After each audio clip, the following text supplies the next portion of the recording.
Berani terima tantangan nggak dari aku? Boleh, siapa takut? Ini kan kutu. Serem. Langsung aku taruh ya kutunya di rambut kamu. Aduh. Otan jadi penasaran bagaimana rasanya. Oh iya teman, banyak yang beranggapan sudah tidak zamannya ada orang yang masih bermasalah dengan kutu pada rambut. Akan tetapi, bukan berarti hal itu tidak ada. Kita harus tetap waspada ya. Sekarang kita lanjut amati yang dilakukan kedua kakak ini. Masih ada. Hidih, lihat teman, itu bagian perut kutu mulai berwarna merah. Sudah dipastikan ini adalah darah yang dihisap si kutu. Ada yang unik nih, tidak hanya menghisap darah, kutu juga akan meneteskan air liur saat proses seperti ini berlangsung. Air liur inilah yang menyebabkan rasa gatal, bau, serta menimbulkan infeksi pada kulit kepala. Nah, kehadiran kutu akan dirasakan ketika sudah memulai aksinya seperti ini.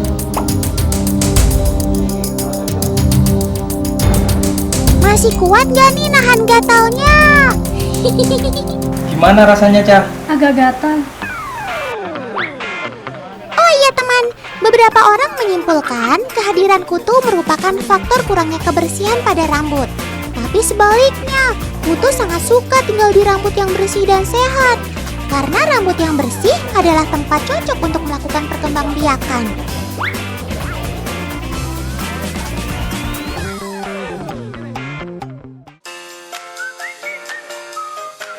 Kutu rambut selalu menyerang dan menyebar saat musim panas. Suhu yang mereka sukai adalah sekitar 32 derajat Celcius. Di saat-saat seperti inilah kegiatan reproduksi dilakukannya.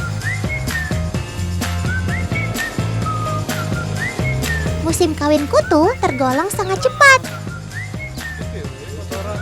Perlu diketahui bahwa usia kutu rambut ini sangat singkat, yaitu 3-4 minggu saja, yang mana dibagi menjadi 3 tahapan saja: fase telur, fase remaja, dan fase dewasa bereproduksi.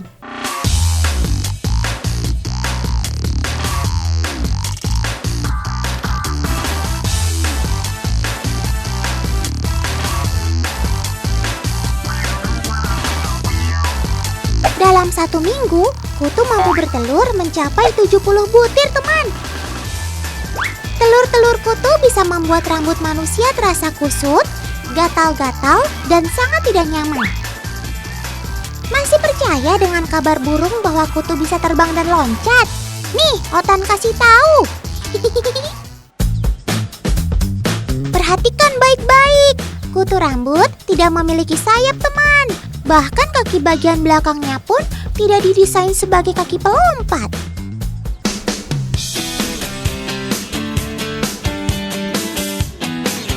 Otan kasih tipsnya nih. Karena secara kasat mata keberadaan kutu rambut sulit terlihat, maka cara yang paling ampuh untuk mendapatkannya dengan menggunakan sisir serit. Alat ini merupakan sisir khusus yang dapat menjaring atau menangkap kutu rambut karena dilengkapi dengan gigi-gigi yang berjarak rapat. Jangankan kutu, telurnya pun bisa didapat dengan sisir serit ini.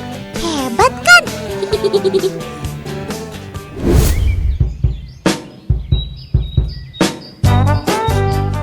Teman, sekarang waktunya membahas sobat keren yang satu ini. Ini dia teman, praying mantis atau belalang sembah atau belalang sentadu. Tuh, lihat aja gayanya, seolah sedang menyembah raja. Pasti kalian lebih akrab dengan julukan congcorang ya? Ya, kecil-kecil begini, belalang sembah yang masuk dalam keluarga Mantodea memiliki sekitar 2.300 spesies dengan kekuatan dan keunikannya masing-masing.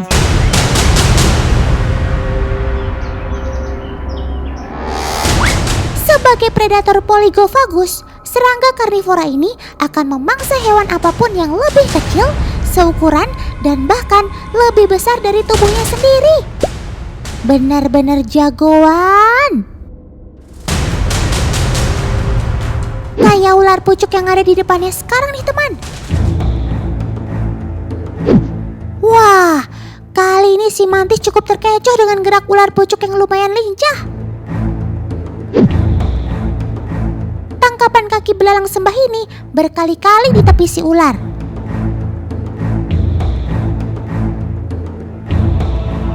Hap! Emang udah rezekinya sob. Ular pun tak berdaya dalam tangkapanmu. Mulut predator ini cukup tajam teman. Mandibula atau rahang atas berfungsi untuk memotong makanan atau mencabik.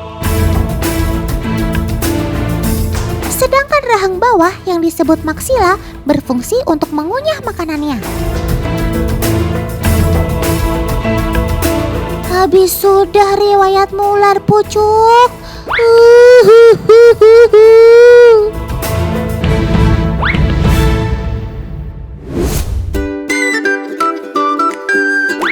Menurut pengamatan detektif Otan, kekuatan kaki depanmu boleh juga sob dalam menangkap mangsa. Yuk kita buktikan seberapa tajam duri-durimu sob. Baiklah, Otan akan uji menggunakan balon. Kira-kira balon ini dapat meletus dengan kaki depannya enggak ya? Ayo sob, tusuk balonnya. Wadaw, jantung Otan hampir aja copot.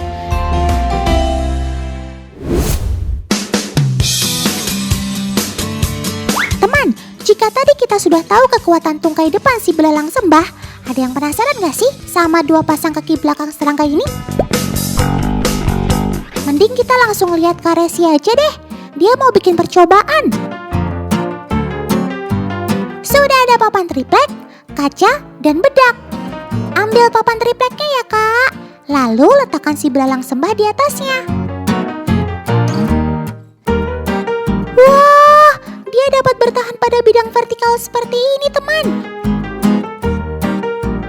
Kerennya lagi, ia mampu menempel pada kemiringan 180 derajat. Wow! Nah, gimana kalau tingkat kesulitannya kita tambah ya? Ayo Kak Resi, taburkan bedaknya pada kaca. Apakah ia akan tetap menempel seperti perangko?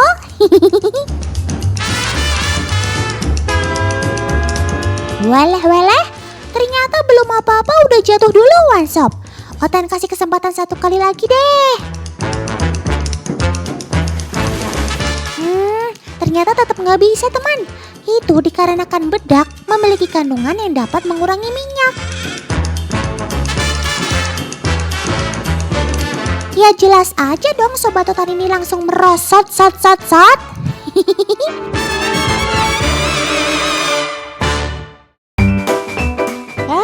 Yang mau lewat satu ini juga nggak kalah menarik. Sobat Otan nan unik ini namanya adalah Siaverox. Siaverox masih satu keluarga dengan jangkrik loh. Tapi Siaverox ini tergolong jangkrik raksasa.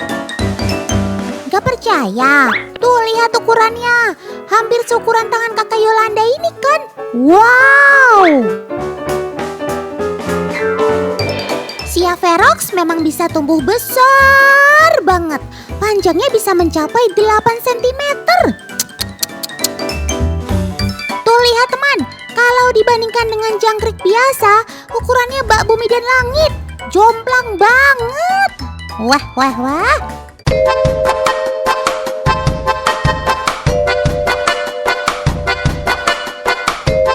Si jangkrik raksasa ini ternyata endemik atau hewan asli Indonesia loh.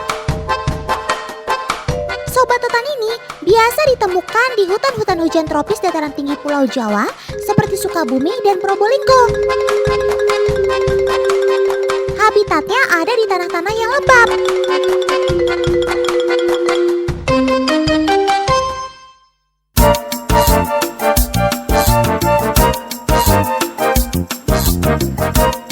Kalau siang hari, Siaverox memang akan menggali dan bersembunyi di balik tanah seperti ini. Yap, seperti halnya jangkrik lain, Siaverox juga bertipe burrower atau penggali.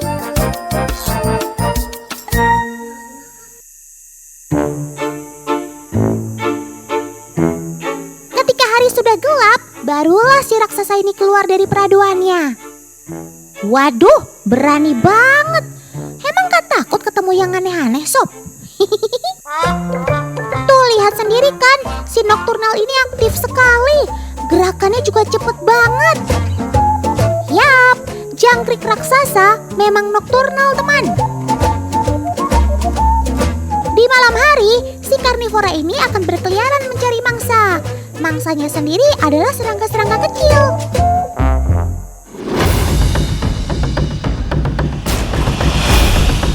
Bukan hanya serangga kecil saja, bahkan tarantula pun berani dilawannya. Mana ada coba jangkrik berani melawan tarantula, kecuali si Siaverox. Wah. Tuh lihat teman, tarantulanya langsung melancarkan serangan.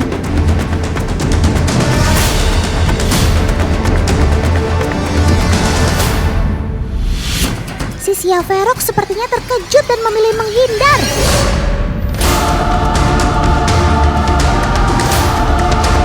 Tarantulanya mendekat lagi, teman. Si jangkrik raksasa memilih untuk bertahan dengan melepaskan tendangan untuk memukul mundur tarantula. Agresif banget ya tarantulanya. Tuh lihat, keluar cairan dari kaki si tarantula. Sepertinya si tarantula terkena gigitan si jangkrik raksasa. Pertarungan sengit masih berlanjut. Si tarantula sepertinya berhasil mengunci tubuh si jangkrik. Tapi, loh kok kenapa malah tarantulanya yang jatuh duluan?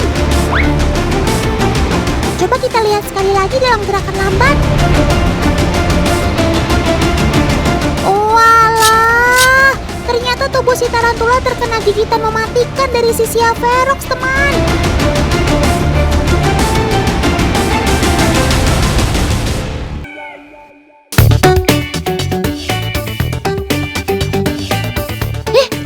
Ada Kak Alsyad. Kak, panggil siapa sih? Lisa itu siapa? Kok gak manggil Otan? Ya ampun, ternyata Lisa itu rakun peliharaan Kak Alsyad, teman. Wah, berarti Otan gak kebagian buahnya dong. Teman, biasanya yang dijadikan peliharaan itu anjing, kucing, burung. Nah, Kak Alsyad punya peliharaan yang beda nih, yaitu rakun. Sobat Otan ini sudah jinak kok, teman. Ia sangat dekat sama Kak Alsyad. Hei Lisa, coba gantian makannya. Otan kan juga mau disuapin kayak kamu.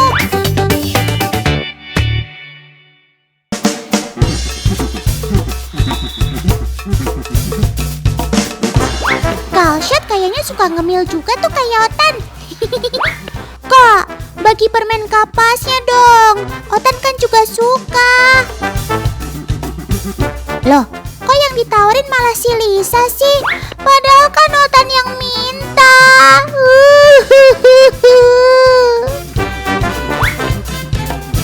Sob, kok permen kapasnya malah dicuci sih?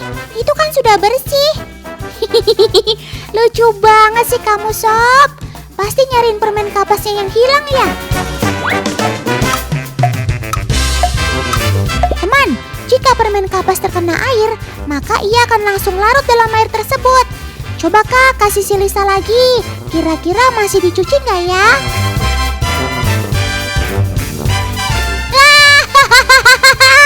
Aduh, Otan nggak berhenti ketawa nih Kak. Tapi Otan jadi penasaran, memangnya semua makanan kamu cuci dulu ya, Sob?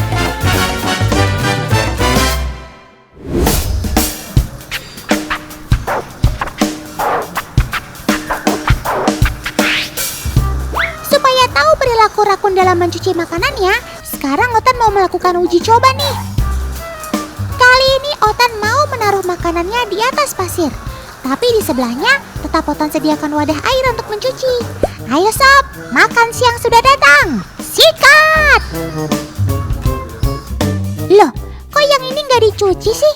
Malah langsung dimakan. Padahal itu kan berpasir. Coba kita tunggu lagi ya teman. Apakah makanan kedua akan dicucinya? saja teman, ia langsung makan tanpa mencuci makanannya terlebih dahulu. Duh, Otan jadi pusing deh.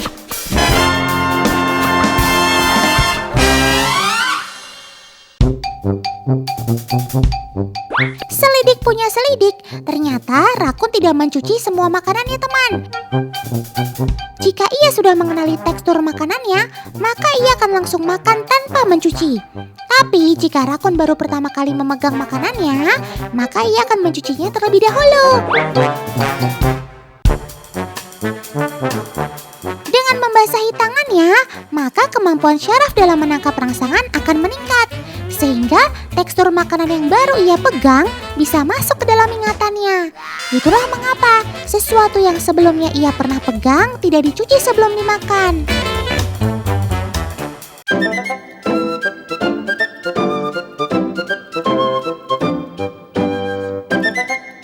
Selain peliharaan Kaalshat, rakun juga bisa kita temui di Lembang Park Zoo teman.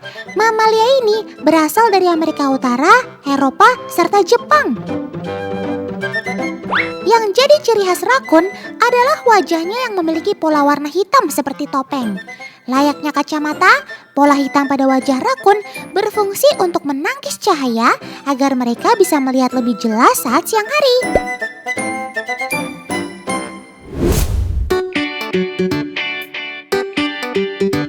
Selain mencari makanan di tanah dan di pohon, rakun juga mencari makanan mereka di sungai yang dangkal teman. Oleh karena itu, Otan mau melakukan percobaan untuk membuktikannya. Otan akan menaruh ayam di dalam wadah yang berisi air. Tidak sampai di situ teman, ayam tersebut akan ditutup oleh daun-daunan. Sekarang kita tunggu reaksi dari Sobat Otan ini. Silahkan Sob.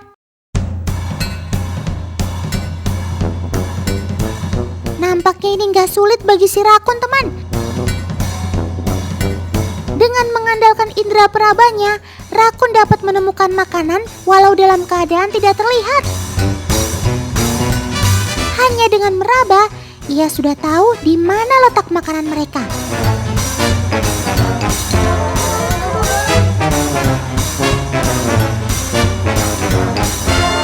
Kerja yang bagus Sob, mantap!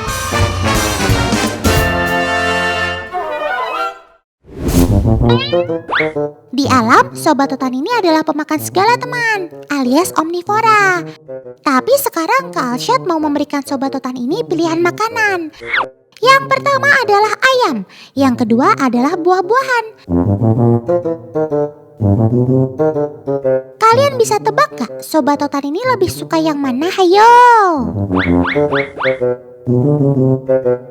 Yang menjawab memilih ayam, kalian benar! Selain mengandalkan indera perabanya, Sobat Otan ini juga mengandalkan indera penciumannya teman.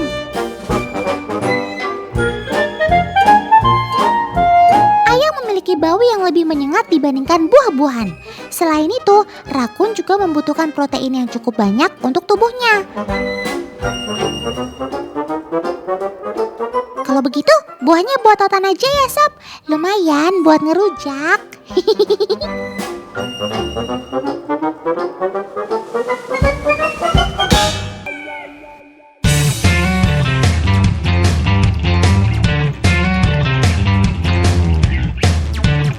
Sampai sini dulu perjumpaan kita kali ini ya teman. Tetap saksikan si Otan setiap Senin sampai Jumat pukul 1 siang. Hanya di Trans 7. Sampai jumpa!